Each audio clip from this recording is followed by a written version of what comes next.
Everybody's heads down and tails up working, and I see smoke over the side of the building. Thomas Penigway was the first in his work crew to see something burning on that day in January 2008. He peeked over a wall to check it out, but others on the ground had already spotted the smoke on the outside of the Monte Carlo, and therein lies an important clue. Fire burning from left to right. Oh my God, another ember drop. We had to see it on the news first in order to know that there was even a fire. Most of the valley had a view of the fire as it spread across the foam facade, pouring clouds of smoke into the air.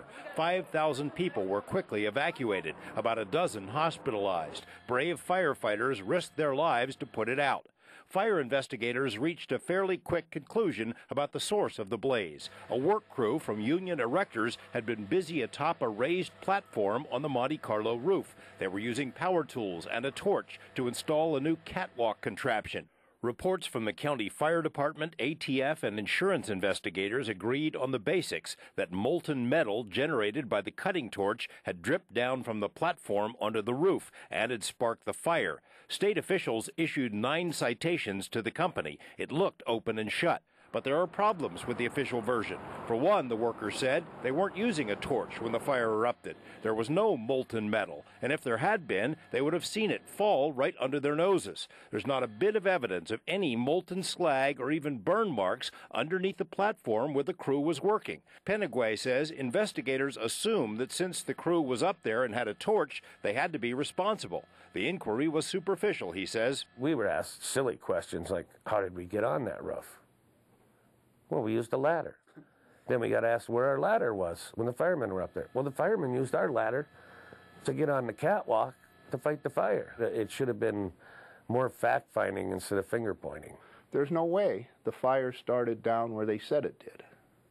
It's impossible. Attorney Bruce Willoughby says the best evidence that union erector employees did not start the fire comes from the fire department report, which asserts the workers were out on the platform with their torch. But the department says the fire started on the other side of a massive wall, down at the bottom. It means that somehow the molten slag, or maybe a fiery spark, had to travel over, around, or through the wall in order to ignite the roof on the other side.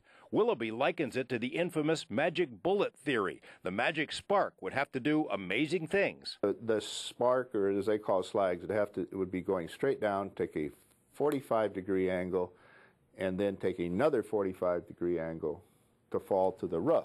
One theory that's been proposed is that the magic spark got through the wall by passing through a hole, but that too would require some deft maneuvering and a 45-degree turn. Not to mention the hole was covered on both sides with thick waterproofing plastic, which would not allow a spark to pass through. The most telling evidence might be a series of photos, never before shown on television, photos taken by a member of the work crew as the fire grew. This photo shows flames roaring at the top of the wall and on the outside of the hotel, but at the bottom of the wall, in the spot where the fire supposedly started, nothing. It's the same on both sides of that wall. This is the picture where the fire department said the fire started, right here in this area, burnt up and around, which is directly contradictory to this picture taken immediately at the time of the fire, which shows the fire burning around the ephes. You'd see some flame or something. You can just see it's just starting to go around the edge. You would see some flame. There's nothing. There's nothing down here. No smoke, no flame, nothing. In a statement issued Thursday afternoon, Clark County told the I-Team that based on witness statements and burn patterns, it is sticking with the conclusion that molten metal from the torch caused the fire. MGM Mirage told us it hired independent investigators who concluded the work of union erectors was directly related to the cause of the fire.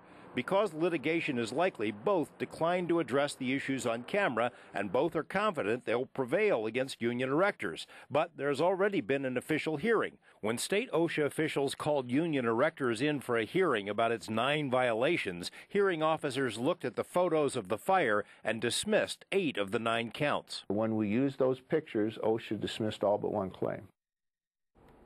Insurance companies will eventually hash this out in court to decide who's on the hook for $100 million in damages. Both sides are very confident they'll prevail. The events at the Monte Carlo raise other familiar questions about the oversight, or lack thereof, that contractors who work on the Strip are getting from Clark County and other entities. An audit has uncovered jaw-dropping problems, and we'll have that part of the story tomorrow at 11 o'clock. In the meantime, a lot of extras on our website, including spectacular video from the day of the fire and a more in-depth explanation from Bruce Willoughby, so check it out. All right.